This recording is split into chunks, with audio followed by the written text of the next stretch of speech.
Assalamualaikum warahmatullahi wabarakatuh. Terima kasih sudah klik video ini.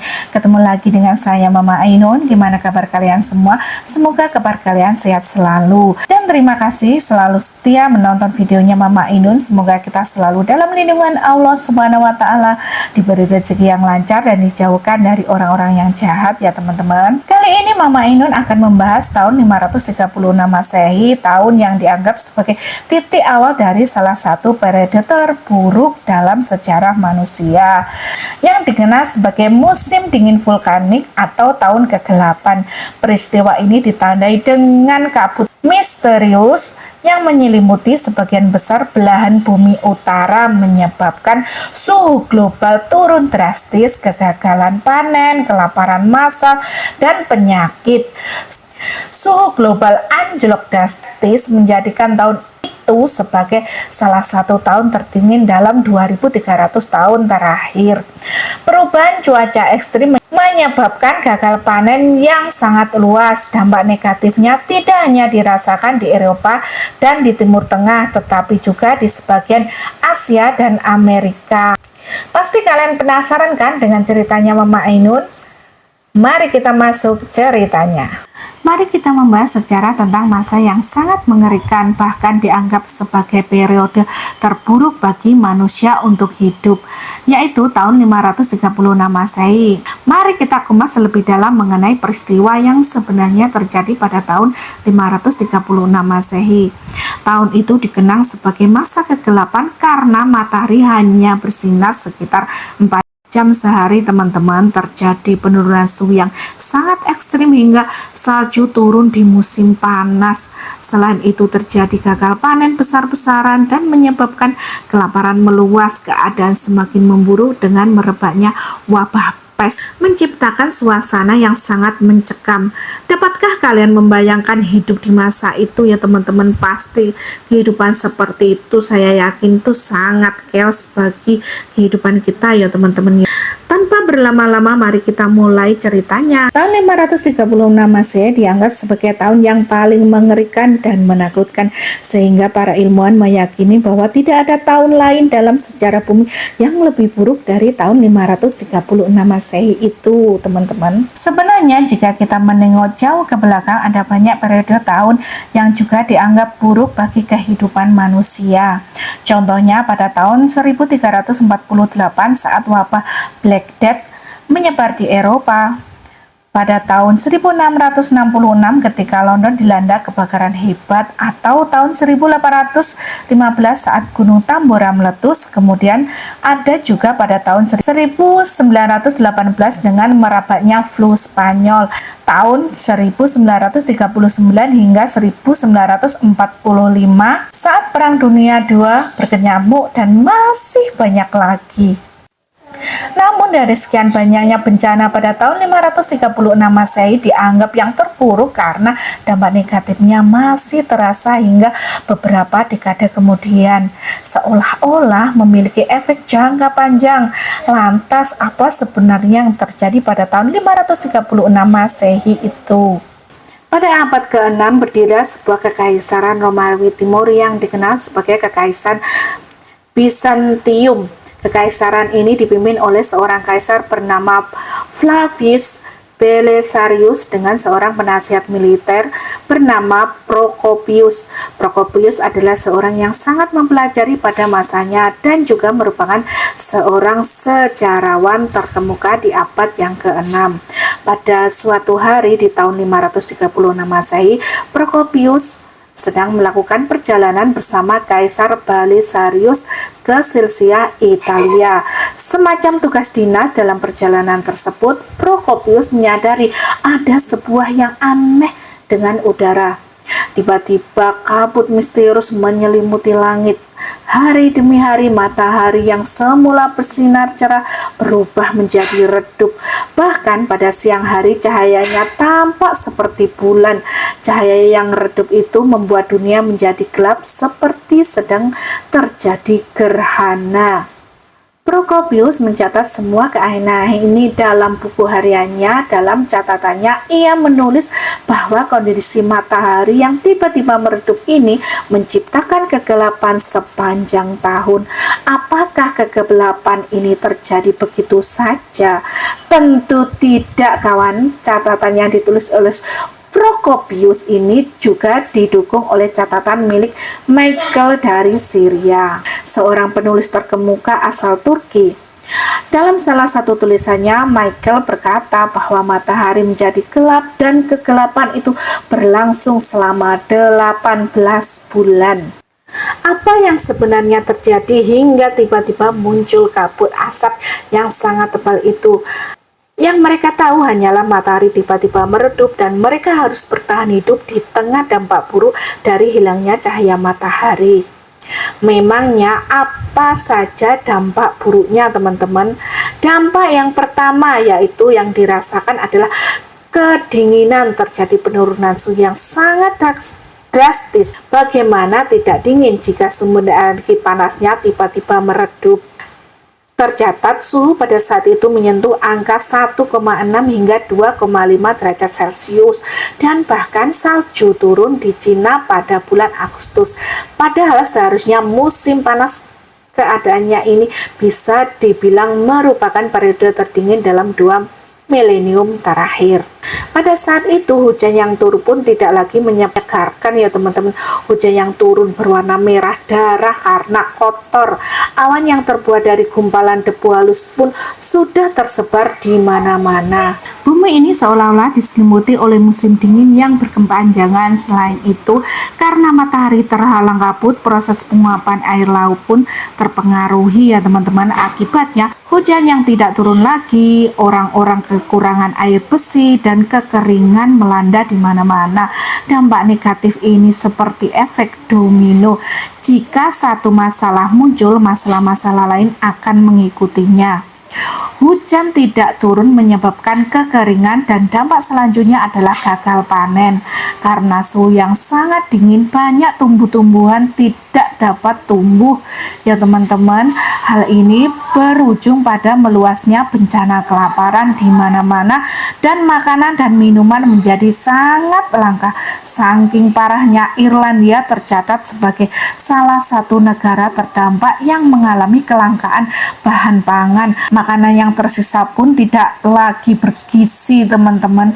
Kelaparan merajalela dan jutaan orang tewas akibat kelaparan itu. Bayangkan udara kotor, air bersih kurang, dan kelaparan ada di mana-mana. Menurut kalian apalagi dampak buruk yang akan muncul setelah itu? Ya betul sekali. Masalah kesehatan ya teman-teman ya, kondisi yang sangat tidak menentu itu akhirnya memicu munculnya berbagai penyakit. Penyebaran virus dan bakteri pun semakin meluas. Seperti yang saya sebutkan sebelumnya, kabut asap ini menutup langit selama beberapa bulan, bahkan hingga 18 bulan. Dampak bagi kesehatan tidak berhenti di situ saja. Setelah 1,5 tahun kabut itu muncul, 7 tahun kemudian, tepatnya di tahun 542 Masehi, muncul wabah pes yang menelan banyak korban jiwa. Ceritanya seperti ini ya teman-teman. Pada tahun 535 Masehi, setahun sebelumnya, muncullah kabut misterius itu di Konstantinopel, berdirilah kekaisaran Romawi yang sedang berkembang pesat di bawah pimpinan Kaisar Justinian. Awalnya semua berjalan baik-baik saja teman-teman, sampai akhirnya muncul kabut asap misterius itu dengan segala kemampuan yang mereka miliki. Mereka pun mencoba bertahan hidup di masa sulit itu. Ketika matahari mulai bersinar kembali, mereka berusaha bangkit dari keterpurukannya itu. Namun sayangnya pada tahun 542 Masehi, sekitar 6 tahun setelah kejadian itu, mereka kembali dihantam oleh bencana besar, yaitu penyebaran wabah pes. Kengerian dari penyebaran wabah pes ini ya dicatat oleh seorang biarawan yang bernama Evagrius. Dalam catatannya, Evagrius menulis bahwa penyakit ini bermula ketika banyak orang mulai merasakan sakit di bagian kepalanya. Selain itu, mata mereka juga berdarah, wajahnya membengkak, tenggorokannya sakit, dan banyak akhirnya yang meninggal dunia. Tanpa menunggu waktu lama, wabah ini pun dengan cepat menyebar dan menewaskan banyak orang. Lalu apa hubungannya dengan bencana tahun 536 Masehi? Ternyata wabah ini disebarkan oleh kutu yang menghisap darah tikus ya teman-teman.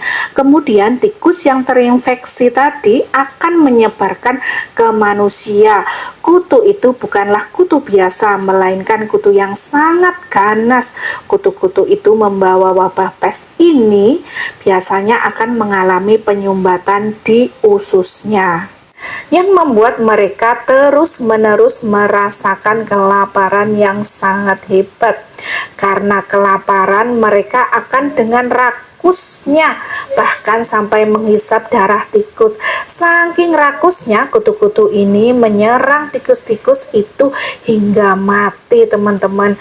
Karena mangsanya banyak yang mati, kutu-kutu ini beralih mencari mangsa yang lain untuk diambil darahnya, yaitu manusia. Menurut catatan Evagrius, mereka yang terkena wabah pes ini akan mengalami luka di tubuhnya, diikuti dengan demam dan meninggal dunia dalam kurun waktu 2 hingga 3 hari kemudian. Perlu kalian ketahui juga bahwa wabah pes ini sebenarnya sudah ada sejak lama. Pertama kali wabah ini muncul di Ethiopia, Amerika. Namun karena suhu Afrika yang sangat panas, wabah ini tidak menyebar luas ya teman-teman ya. Bakteri ini hanya bisa berkembang di daerah dingin seperti di sekitar pantai. Bakteri pes yang ada di dalam usus tikus baru bisa berkembang jika berada di tempat dengan suhu di bawah 25 derajat Celcius. Bakteri itu akan mati ya teman-teman. Masalahnya pada tahun 536 Masehi suhu global turun drastis hingga sekitar 2 derajat Celcius. Itulah mengapa bumi menjadi tempat yang pas untuk bakteri ini berkembang ya teman-teman ya. Semakin banyak tikus yang terinfeksi, semakin banyak pula wabah yang menyebar karena kutunya itu lebih berkembang biak. Pada saat itu ekonomi dunia sebenarnya sudah mulai membaik, kegiatan perdagangan lintas negara pun mulai berjalan lagi. Kekaisaran Romawi sangat menyukai salah satu komoditas dagang, yaitu gading gajah. Mereka menggunakan gading gajah sebagai hiasan rumah, meja, kursi, perhiasan, barang-barang mewah, souvenir, dan hadiah untuk orang-orang kaya. Akibatnya mereka melakukan impor gading gajah besar-besaran dari Afrika. Menurut Profesor Michael, seorang sejarawan dari Warwick University, setiap tahun ada ratusan ton gading gajah yang dikirim dari Afrika. Gading gajah yang mudah terinfeksi pes ini masuk ke dalam kapal yang mengangkutnya. Maka para tikus ini pun berlayar sepanjang jalur perdagangan ya teman-teman. Pertama dari Afrika, mereka dibawa langsung ke pelabuhan Alexandria di Mesir. Setelah proses selesai, mereka lanjut lagi ke Romawi, tepatnya di Konstantinopel. Di sana wabah pun dengan cepat menyebar luas dan korbannya mulai berjatuhan. Setiap hari orang-orang harus membuang lebih dari 10.000 mayat ke laut. Ada juga yang ditempel-tempel di menara tembok kota, digali di kebun untuk dijadikan kuburan massal, di mana saja yang penting bisa membuang mayat. Karena ada banyak sekali mayat, kota itu pun menjadi penuh dengan mayat teman-teman. Hari demi hari korban meninggal terus bertambah sampai pemerintah kewalahan dalam menghitung total korban. Setelah mencapai angka 250.000 mayat, mereka tidak mau dan tidak sanggup lagi menghitung. Namun jumlah korban waktu itu mencapai 50 juta orang. Betapa kacaunya situasi saat itu teman-teman. Karena pada saat itu kaisar yang memimpin adalah Kaisar Justinian. Wabah pes ini pun sering disebut sebagai wabah Justinian. Jadi matahari yang tidak bersinar selama 18 bulan itu adalah penyebab penyebaran wabah pes. 7 tahun kemudian, Bahkan efek dari bencana 536 Masehi itu masih terasa hingga tahun 640 Masehi, hampir 100 tahun kemudian. Pertanyaannya yang sekarang muncul adalah apa sebenarnya penyebab dari bencana tahun 536 Masehi itu? Apa sebenarnya yang terjadi sampai bisa muncul kabut misterius super tebal itu? Apakah kalian penasaran? Yuk mari kita bahas di channel Mama Ainun. Seperti yang saya bilang tadi, pada awalnya tidak ada yang tahu penyebab dari munculnya kabut misterius di tahun 536 Masehi itu. Namun seiring berjalannya waktu, teknologi semakin canggih dan ilmu pengetahuan semakin berkembang. Para ilmuwan pun dapat lebih mudah meneliti penyebab dari kejadian tersebut. Pemerintah waktu itu hanya mampu menghitung hingga angka 250.000 mayat saja. Namun dari bukti-bukti yang masih tertinggal di alam, penelitian ini memiliki beberapa kandidat gunung berapi yang diduga menjadi penyebab bencana tahun 536 Masehi.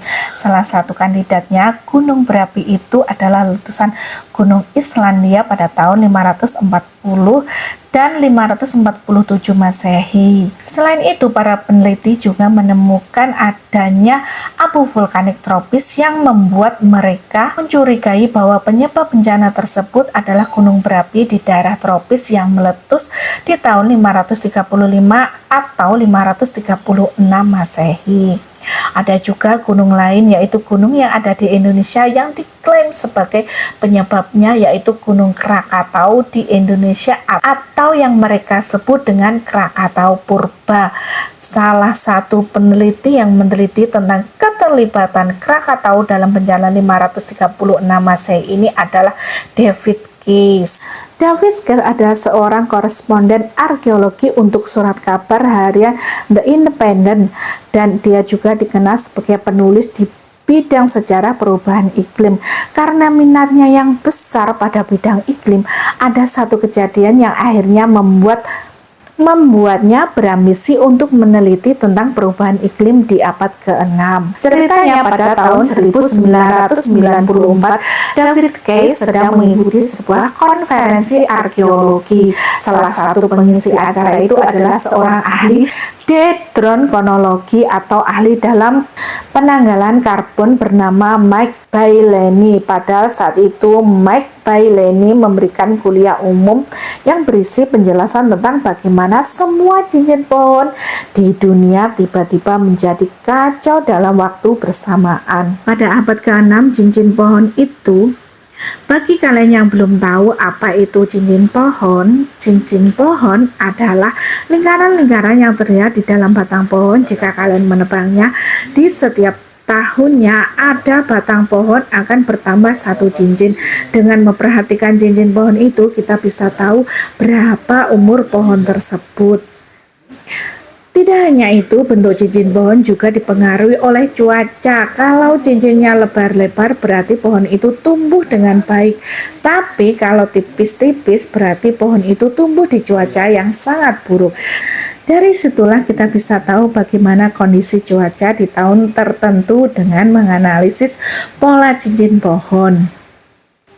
Untuk menganalisis rata-rata pertumbuhan lebar cincin setiap tahunnya, Mike Bailey membutuhkan waktu kurang lebih 14 tahun untuk mendapatkan data lengkap pohon yang ada di Finlandia. Meskipun membutuhkan waktu yang lama ya teman-teman, dari penelitiannya ini dia menemukan sesuatu yang sangat menarik. Mike menemukan bahwa pertumbuhan cincin pohon yang mengalami penyempitan yang tidak normal pada pertengahan abad ke-6. Dari sana dia merasa pasti ada sesuatu yang sangat besar dan sangat kuat sampai bisa menghentikan pertumbuhan cincin pohon. Akhirnya dia menghubungi temannya yang ada di Irlandia untuk mendapatkan data yang serupa. Ternyata kawan Mike itu juga menemukan data yang sama. Ada penurunan tingkat pertumbuhan cincin pohon yang sangat mendadak dan drastis juga di Irlandia. Itu yang terjadi pada tahun 536 Masehi. Semakin Mike Bailey mengumpulkan data-data, semakin dia tahu bahwa ternyata pola cincin pohon yang seperti itu tidak hanya terjadi di Irlandia. Ternyata tidak hanya di dua negara ini saja ya teman-teman. Di hampir semua belahan bumi pohon-pohon ini memiliki pola yang serupa. Jadi semakin jelas bahwa di abad ke-6 telah terjadi perubahan iklim yang sangat besar. Mendengarkan kabar itu, David Case sangat antusias. Dia sangat tertarik dengan isu-isu iklim itu, langsung melakukan riset untuk mengetahui tentang perubahan iklim di seluruh dunia pada abad ke-6, tepatnya pada tahun 536 Masehi. Setelah kurang lebih 5 tahun melakukan riset, David Case sampai pada kesimpulan bahwa alasan paling logis dari bencana tahun 536 itu adalah letusan gunung berapi Krakatau purba. Bahkan sampai melakukan ekspedisi ke Gunung Krakatau purba, teman-teman. Hasil dari risetnya itu sekarang sudah dituangkan ke dalam sebuah buku yang berjudul Catastrophe: An Investigation into an Origin on the Modern World yang terbit pada tahun 1999. Di dalam buku itu, David Case banyak sekali berkonsultasi dengan ahli-ahli dari 80 ahli berbagai bidang yang diajak diskusi oleh David Case, mulai dari ahli kekeringan, kelaparan, banjir, bencana alam, ekologi, epidemi, sampai ahli perang kuno pun ada, teman-teman. Salah satunya adalah ahli vulkanologi dari Los Alamos yang bernama Dr. Ken Wolef. Dari Ken Wolef ini meneliti gunung raksasa dan sudah sangat ahli soal Gunung Krakatau dan Gunung Krakatau purba.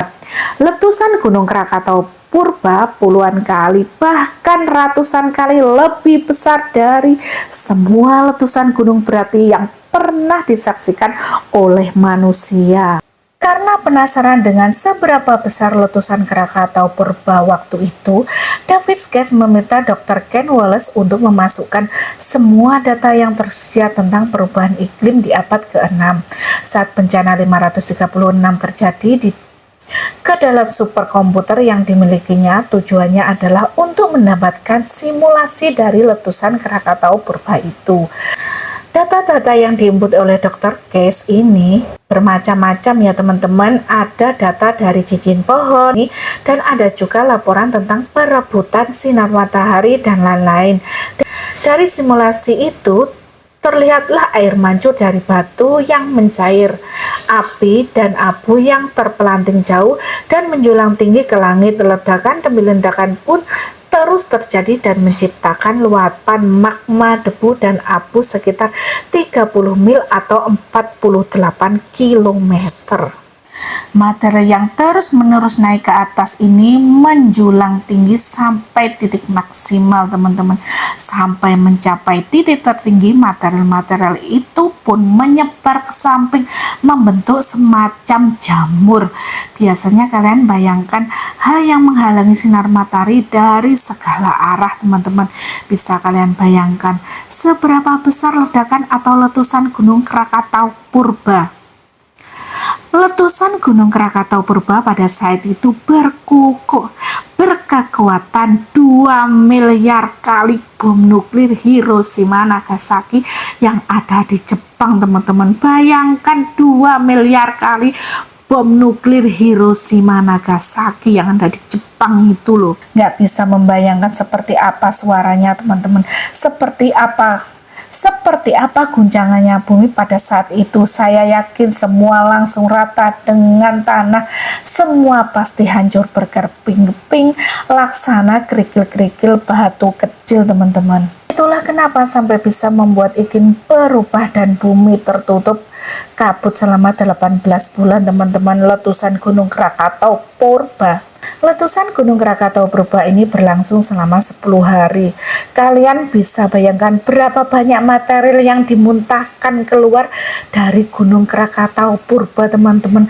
Betapa mengerikan ya teman-teman, kalian nggak bisa membayangkan lah, saya aja nggak bisa membayangkan gimana ngerinya teman-teman. Itulah tadi cerita tahun 536 Masehi yang oleh para peneliti dianggap sebagai periode terburuk untuk manusia hidup. Awalnya ini memang misteri karena tidak ada yang tahu apa menyebab kejadiannya ini, sampai akhirnya sedikit demi sedikit para ilmuwan dapat menyimpulkan bahwa penyebabnya adalah ledakan gunung berapi yang sangat dahsyat teman-teman. Sebenarnya belum ada yang bisa memastikan gunung apa yang meletus pada saat itu ya teman-teman, karena dalam periode waktu itu diperkirakan ada beberapa gunung yang meletus. Jika kalian punya informasi tambahan seputar tahun 536 Masehi, boleh kalian masukkan di kolom komentar di bawah ini ya teman-teman, supaya menambah informasi tentang seputar tahun 536 Masehi. Sekian dulu cerita dari Mama Ainun. Jika kalian suka dengan konten-konten saya, jangan lupa pencet tombol subscribe, aktifkan tombol lonceng, tolong tinggalkan like, dan jangan lupa ikuti Facebook Mama Ainun, dan tolong pencet tombol ikuti di Facebook saya, yaitu Mama Ainun. Sekian dulu konten dari Mama Ainun. Assalamualaikum warahmatullahi wabarakatuh. Dadah.